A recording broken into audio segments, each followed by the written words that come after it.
Sa gitna ng lumalalang usapin tungkol sa umano'y irregularidad sa mga proyekto ng pamahalaan, iginiit na imbes na masyadong tutukan ang tinaguriang Cabral Files, na nagmula umano sa Department of Public Works and Highways, mas dapat umanong pagtuunan ng pansin ang mga dokumento mula sa Department of Budget and Management.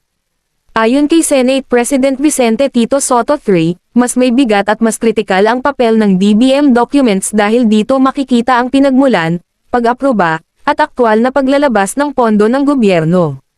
Paliwanag ni Sotto, ang DPWH ay implementer lamang ng mga proyekto, habang ang DBM ang ahensyang may hawak sa budget allocation at fund releases. Ibig sabihin, kung may anomalya man sa paggamit ng pondo, mas malinaw itong masusuri sa mga papeles ng DBM kaysa sa internal files ng isang implementing agency. Dagdag pa niya, dito rin makikita kung paano na-prioritize ang mga proyekto at kung may mga special insertions o alokasyon na posibleng pinanggalingan ng isyu. Sa pananaw ng Senate President, mahalagang maging mas sistematiko at mas malalim ang investigasyon upang hindi mauwi sa sisihan lamang.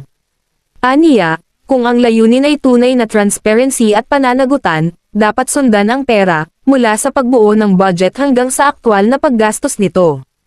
Sa ganitong paraan, mas magiging malinaw kung saan talaga nagkaroon ng problema at kung sino ang dapat managot.